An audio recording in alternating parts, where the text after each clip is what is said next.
CM Revanth రెడ్డిపై కొండా సుస్మిత చేసిన వ్యాఖ్యలతో మంత్రి కొండా సురేఖకు రాజకీయ చుక్కలు మొదలయ్యాయి.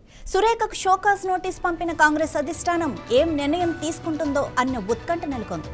సురేఖను మంత్రిగా తప్పించడం ఖాయమన్న వార్తలు వస్తున్నాయి. ఆమె స్థానంలో మున్నూరు కాపు వర్గానికి మంత్రి పదవి దక్కే ఛాన్స్ కూడా కనబడుతోంది. రేసులో ఆది శ్రీనివాస్ ముందు వరుసలో ఉన్నారు.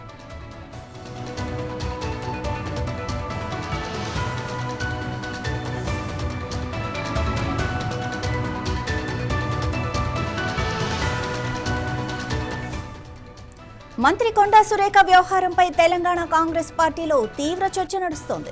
సీఎం రేవంత్ రెడ్డిపై ఆమె కుమార్తె కొండా సుస్మిత చేసిన వ్యాఖ్యలపై పార్టీ అధిష్టానం ఆగ్రహంతో ఉన్నట్లు ప్రచారం సాగుతోంది. ఈ వ్యవహారంపై టీపీసీసీ క్రమశిక్షణ కమిటీ వివరణ కోరగా తన కుమార్తె వ్యాఖ్యలు ఆమె వ్యక్తిగతమైనని కొండా సురేఖ వివరణ ఇచ్చినట్లుగా సమాచారం. అయినా అధిష్టానం ఎలాంటి నిర్ణయం తీసుకుంటుందన్న దానిపైనే ఉత్కంఠ నెలకొంది. కేబినెట్ నుంచి కొండా సురేఖను తప్పిస్తే ఆమె స్థానంలో ఎవరికి అవకాశం దక్కుతుందన్న చర్చ కూడా మొదలైంది. కొండా సురేఖ స్థానాన్ని భర్తీ చేసే విషయంలో వేములవాడ ఎమ్మెల్యే ప్రభుత్వ విప్ ఆది శ్రీనివాస్ పేరు ప్రముఖంగా వినిపిస్తోంది.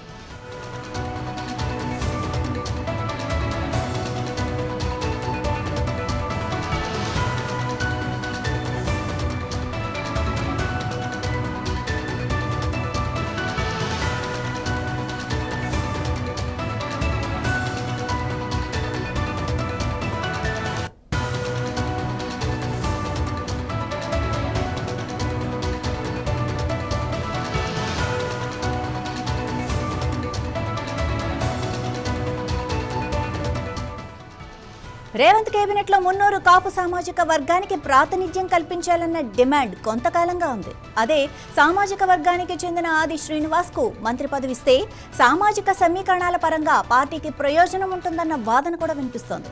ఇప్పటికే ప్రభుత్వ విప్ గా బాధ్యతలు నిర్వహిస్తున్న ఆది శ్రీనివాస్ కు పార్టీ అధిష్టానంతోనూ ప్రభుత్వ పెద్దలతోనూ సత్సంబంధాలున్న నేతగా గుర్తింపు ఉంది.